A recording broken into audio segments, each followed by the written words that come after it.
से कभी भी घाटा नहीं जाएगा, हानि नहीं होगी, लाभ होगा।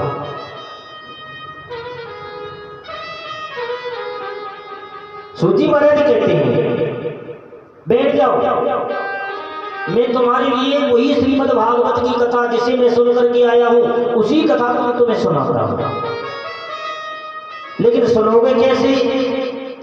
श्रोता भाव बनकर के, श्रोता बनकर की कथा सुननी चाहिए। तो श्रोता किसे कहते हैं?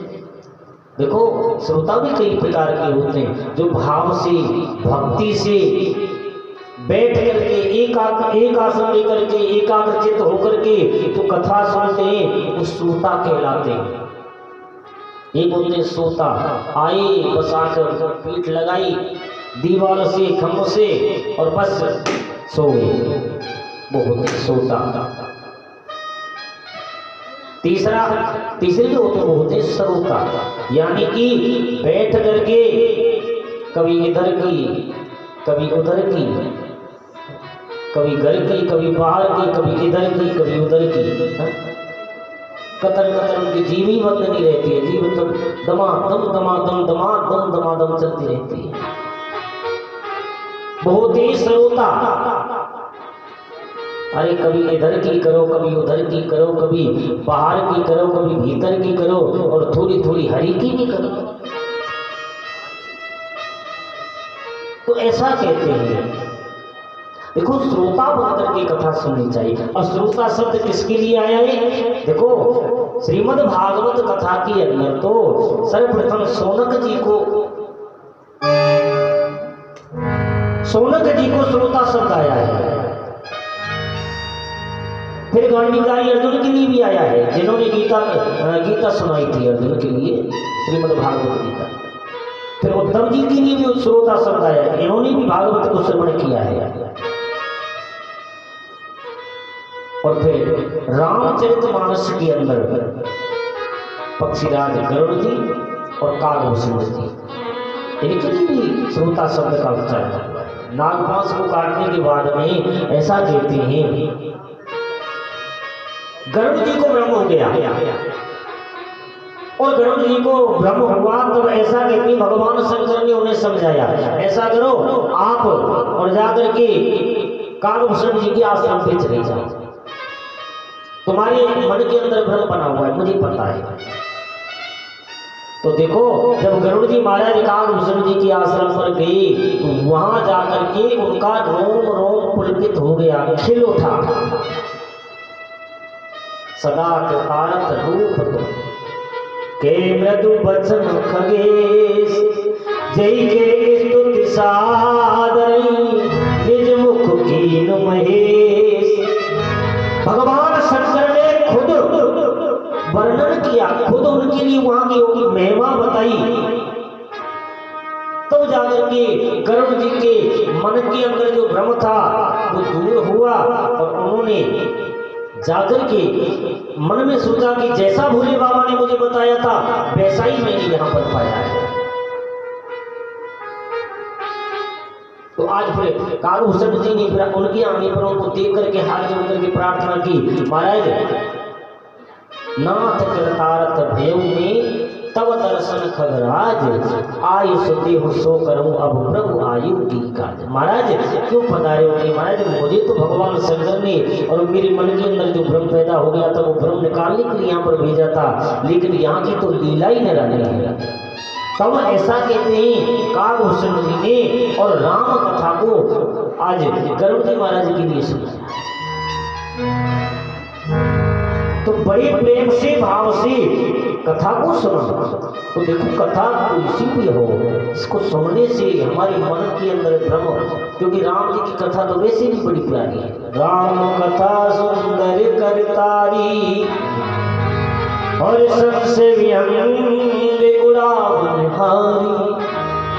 जितने भी संसार में संशय है, भ्रम है, मतभेद करने वाले जो भी है, वो सब कुछ खत्म हो जाता है भगवान की कथा को सुनने से।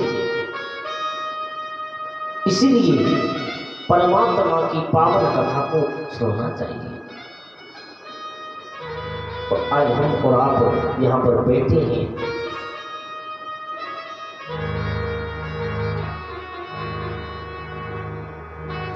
सारे दोष आदि को मिटाने वाले भगवान के भगवत नाम स्मरण को हम और आप यहाँ पर बैठे हो। तो देखो, कथा सुनने के लिए भी कुछ नियम अपने मन के अंदर संकल्पित तो होने चाहिए। सबसे पहले कथा सुनो तो सबसे पहले धारणा करो कि सत्य को। भाई ज्यादा नहीं तो हम जब तक कथा सुन रहे हैं, 7 दिन तक कथा सुने, तो हम झूठ नहीं बोले। सुबह जगता है तब से और सो तो जाता है, लेकिन झूठ बंद नहीं होती। ये हुआ वो हुआ, तमाम इधर की उधर की बाहर की भीतर सब कुछ सुबह से लेकर के शाम हो जाती है, लेकिन झूठ बोलने से बात नहीं आता। झूठे ही लेना, झूठे ही देना, झूठे ही भोजन, झूठ सके। तो आज ऐसा देते हैं, सबसे पहले सत्य को धारण करो। 7 दिन तक मन में संकल्प होना चाहिए कि हम 7 दिन तक झूठ नहीं बोलेंगे।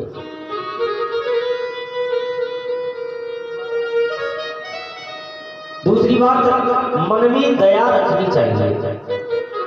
तपस्या, शौच, प्रतीक्षा, उचित अनुचित का विचार लेकर के मन का संयम, इंद्रियों का संयम और वाणी का संयम। वाणी भी बार बार कभी किसी से दमादम बोलते रहते हैं। भाई ज्यादा बोलने वाला भी वाचाल होता है, इसलिए जितना हो उतना कम बोलना चाहिए। मन का संयम, वाणी का संयम और इंद्रियों का संयम। अहिंसा, ब्रह्मचर्य, त्याग, स्वाध्याय, सरलता और संतोष। और ऐसा कहते हैं समदर्शी संसार को समान भाव में देखो। ये नहीं कि ये मेरो, ये तेरो, ये ऊंचा, ये नीचा, ऐसा भाव नहीं होना चाहिए। क्यों? कपिल देव जी भगवान ने माता देवहूति के लिए जब ज्ञान दिया था, आगे कथा आएगी, सबसे पहले यही बताया था, सर्वभूत समत्वेन निर्वाणेन प्रसंगता। यानी संसार को जब भी देखो, जैसे भी देखो, एक रूप में देखो। ऊंचे नीचे का कोई भेद नहीं होना चाहिए। तो समान भाव से आज देखना चाहिए, समान रूप से देखना चाहिए। सर्वभूत समत्वेन, तो समदर्शी महात्माओं की सेवा, सांसारिक भोगों से निवृत्ति, अभिमान को त्यागना, मौन, आत्मचिंतन, सामान्यवाद और सभी जीवों पर ईश्वर भाव। एक बात, कथा सुनना, कीर्तन करना, प्रभु का स्मरण करना, सेवा पूजा करना, नमस्कार, दास्य भाव और आत्मसमर्पण। आत्मसमर्पण क्या है? यानी कि हम अच्छा करते हैं तो परमात्मा के निमित्त है, और बुरा करते हैं तो भी परमात्मा के निमित्त है। हमें कभी ये नहीं करना चाहिए कि लो जी ये भंडारा कर दिया, मैंने कर दिया, और ये बुरा काम हो गया, ये तो मैंने नहीं, भगवान ने किया है। ऐसा भाव नहीं मन में होना चाहिए। अच्छा न बुरा जो भी करो भगवान के लिए